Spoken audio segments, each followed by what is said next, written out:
Selamat siang teman-teman semua, kembali lagi ke Ngopas Ngobrol Kasra. Pada sesi ini kita akan membahas terkait future skill. Di sini saya Afifah Hasna selaku moderator dan ada narasumber hebat kita. Boleh memperkenalkan dirinya, Dokter? Oke, Assalamualaikum warahmatullahi wabarakatuh. Selamat siang semuanya. Perkenalkan saya Dr. Miranti, Magister Kesehatan. Kalau sehari-hari yaitu adalah staf dosen di Fakultas Kedokteran Universitas Gadolaku.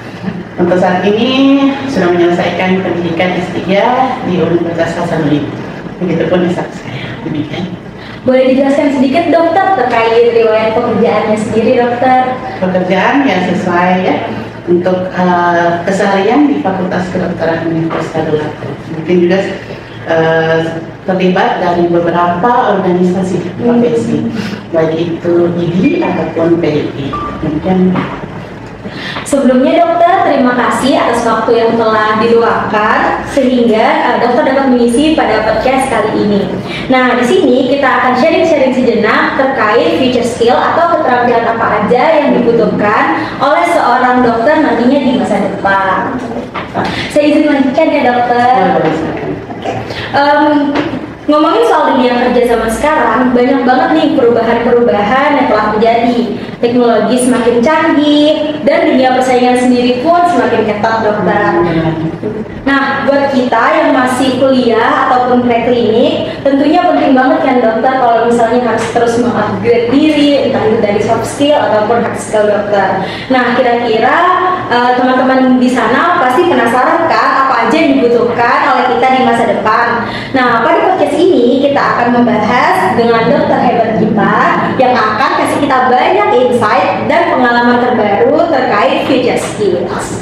Boleh langsung aja, Dokter? Oke, baik ya, moderator. Jadi berarti topiknya adalah future skills ya. Saya rasa topik ini bukan hanya dari kesehatan ya, jadi tentu saja juga dari bidang manapun tentu saja kita harus punya skill, terutama menghadapi era di masa depan kita, ya, terutama untuk di kedokteran, ya, khususnya di klinik. Tentu saja banyak kemampuan atau skill yang harus kita selalu asah, selalu kita tingkatkan, terutama yang berhubungan dengan soft skill.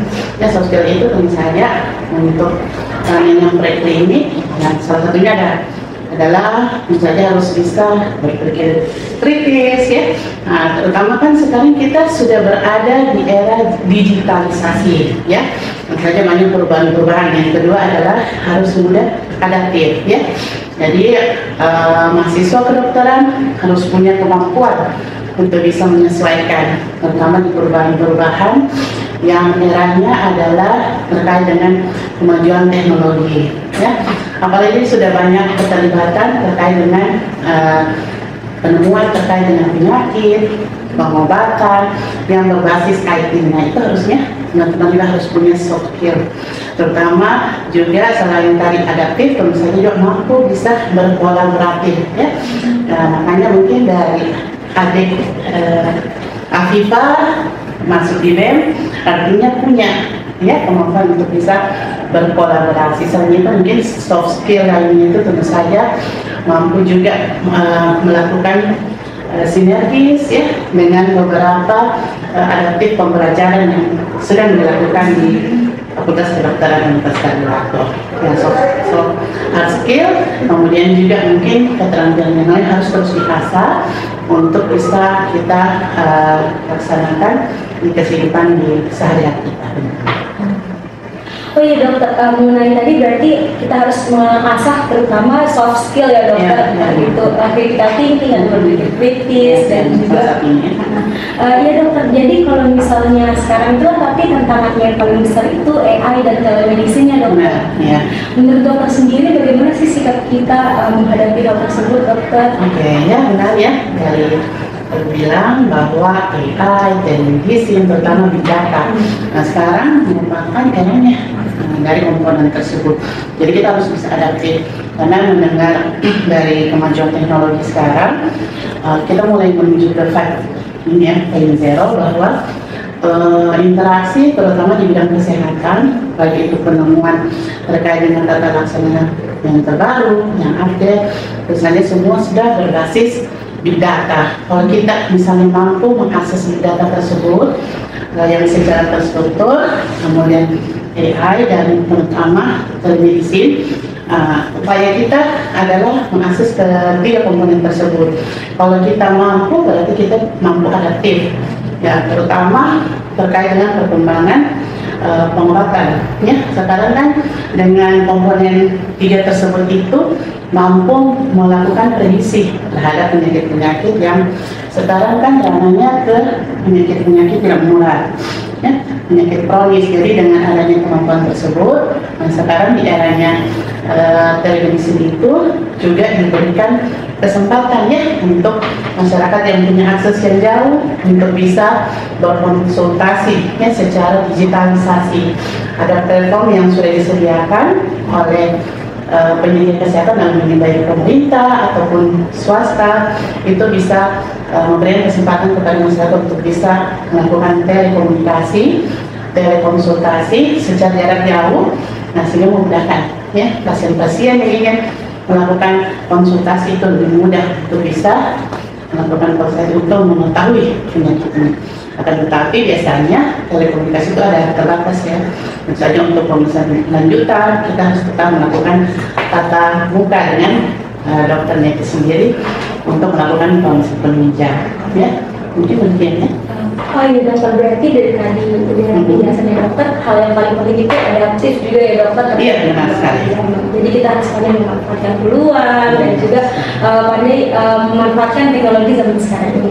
Kemudian dokter, kira-kira tantangan lainnya menurut dokter adakah yang harus kita jadikan pacuan untuk terus mengupgrade diri ini dokter? Iya, ya, jadi kalau sudah komitmen berada di kedokteran artinya long life learning ya, pembelajaran seumur hidup. Ya, tentunya kita harus mengupdate kemampuan kita. Medianya banyak ya, melalui misalnya akses tadi AI ya, kemudian mendapatkan informasi dari berbagai platform, kemudian mengikuti pelatihan ya, atau misalnya workshop. Tentu saja teman-teman mulai dari preklinik sudah terbiasa untuk bisa punya keinginan dan kemampuan untuk meningkatkan dari tadi soft skill, hard skill dan sebagainya. Saya rasa melalui BEM itu salah satu ya media untuk bisa meningkatkan untuk soft skill ataupun hard skill kita seperti itu. Oh iya dokter, berarti selain meningkatkan soft skill, hard skill, kita juga harus berorganisasi berarti ya dokter. Kemudian dokter, kira-kira dokter memiliki saran untuk mahasiswa-mahasiswi pendengar kita di luar sana yang ingin mengupgrade diri guna menghadapi dunia persaingan di kedokteran ini dokter? Apakah ada saran dokter? Sarannya tentu saja yang paling penting intinya adalah kemauan ya, komitmen dari diri. Kalau namanya kita mau mempelajari atau misalnya ikut dalam organisasi, misalnya perlu adanya komitmen. Komitmen salah satunya dengan melakukan manajemen waktu ya, manajemen terkait dengan pengendalian diri ya. Kalau bisa belajar juga terkait dengan teori dari kepemimpinan ya, dimulai dengan kepemimpinan diri sendiri dulu ya, mulai dengan terkait dengan kolaborasi, terkait dengan hal-hal yang tadi misalnya manajemen waktu. Artinya kalau kita komitmen, harapannya kita bisa melaksanakan semua penugasan dan mungkin hal yang kiranya di luar dari kegiatan akademik, nah itu bisa mungkin kita lakukan secara iringan, tetapi tentu saja akademik itu menjadi hal yang utama dibandingkan yang lainnya kalau mau jadi dokter seperti itu. Oh iya dokter, kira-kira dari dokter sendiri adakah pengalaman terkait menghadapi dunia kerja saat ini dokter yang relevan terkait topik kita future skills itu? Kalau berbicara tentang dunia kerja khususnya di bidang kesehatan terkhusus pada kita ya, insya Allah nanti menjadi dokter tentu saja masih besar untuk peluang kerjaan yang menilai bahwa rasio antara dokter dibandingkan dengan ya, masyarakat yang ada itu masih jauh rasionya. Jadi memang sangat dibutuhkan terkait dengan adik-adik untuk bisa ya segera menjadikan diri untuk memantaskan untuk bisa melakukan praktek mandiri nanti insya Allah setelah melakukan preklinik kemudian 2 tahun atau paling cepat adalah 1,8 tahun untuk praktisi, dan dilanjutkan dengan mungkin ujian kompetensi, dan selanjutnya 1 tahun untuk wajib internship dan bisa praktek mandiri. Tentu saja hal ini diharapkan bisa menjadi sumbangsi kepada masyarakat yang untuk meningkatkan derajat kesehatan. Jadi Fakultas Kedokteran tentunya saja menjadi ini ya, media untuk bisa melahirkan ya luaran-luaran yang diharapkan bisa berpartisipasi kepada masyarakat khususnya di bidang kesehatan seperti itu ya. Baik dokter, jadi dari yang disampaikan dokter tadi itu banyak sekali insight-insight baru dan juga pengalaman yang kita dapatkan. Jadi kayak kita itu harus terus mengupgrade diri untuk menghadapi dunia kerja yang nantinya akan kaya akan persaingan dan juga akan kaya akan teknologi gitu ya. Benar. Jadi kayak selain kita harus berpikir kritis, kita harus adaptif dengan cara memanfaatkan apapun yang ada di sekitar. Jadi harus teknologi kita harus bisa bersaing gitu ya dokter ya. Nah nggak kerasa nih kita sudah sampai di penghujung podcast kita hari ini dokter. Kira-kira dokter, apakah ada dokter mau sampaikan sepatah dua patah kata untuk pendengar yang jauh di sana dokter? Oke, baik ya, motivasi untuk teman-teman atau masyarakat secara umum bahwa di Palu khususnya ya, Sulawesi Tengah tentu saja sangat membutuhkan ya tenaga-tenaga kesehatan yang tentu saja yang kompetitif sesuai dengan bidangnya, sehingga marilah seluruh tenaga kesehatan khususnya teman-teman adik mulai dari preklinik ya sampai teman-teman yang mungkin masih berada di stase profesi koas untuk bisa tetap semangat ya dalam penyelesaian studinya, dan harapannya dan niatnya yang paling utama adalah melayani masyarakat ya, meningkatkan derajat kesehatan khususnya di Kota Palu. Kalau bukan kita siapa lagi? Demikian. Sekian dari kami. Terima kasih teman